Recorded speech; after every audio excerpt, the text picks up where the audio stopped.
All right, so now we're going to talk a little bit about service provider relationships. It's important for you to have at least a minimal relationship with any general service provider.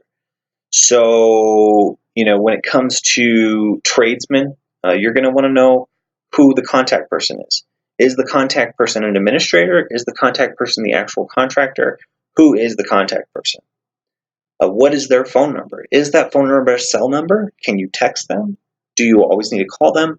How are you going to get a hold of this person? How many ways can you get a hold of this person? Of course, you're going to want their email address because, hey, shooting them an email and CCing a client who needs it, hey, pretty important thing. So you can see here the first three items are communication based: a contact person, a phone number, and an email. Okay. So again, nothing matters if you can't communicate. So being able to communicate is the important part. From there, you're going to want to know, their company, who's the company, what's the company's number, what's the company's reputation, what's their website, where can you find reviews on this person? Because if you are looking for a service provider, who do you usually contact? You probably go to a friend. Hey, who did you use who was good? Oh, I use this person. Well, guess what you get to be? You are going to be the person that everybody goes to. Oh, hey, where do I find this person? Where do I find this person? Where do I find this person? You're going to be that person that everybody goes to for referrals. They're like, hey, I need you to refer me A, B, and C person. I don't know who to get for this project. I don't know how to get for that project.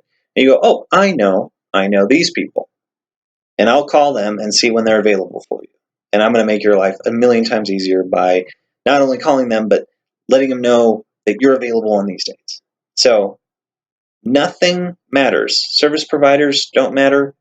Clients don't matter if you don't communicate. So in order to improve communication, you need a relationship. Relationships are important. You're going to want relationships with these people. You're going to want relationships with service providers. So don't be afraid to get to know them. Don't be afraid to get on the phone and call them and talk to them and see who they are, what they're interested in, and what kinds of specializations they like, or who they like their client to be. Don't be afraid of that. You need to pick up, and the only way to do this is to pick up the phone and call them, or email them, or text them. Get to know them. And if you have a question about how to get to know them, here's my answer. Pick up the phone and call them. There is no rocket science to it. If you don't know something, the first thing you need to do is pick up the phone and call them. And as you can see here, there's a pattern. Picking up the phone and calling them is the most important part. So say you have a client who's asking weird questions and you don't really understand where to go yourself. What are you going to do? You're going to pick up the phone and you're going to start contacting contractors and saying, hey, I have this client who has this problem. Are you able to do that? And they say, well, it's not really my expertise. Okay, do you have someone that you recommend who's really good at it? Or you should already have a gigantic service list for that. So relationships with these people are important, and I expect you to get to know them.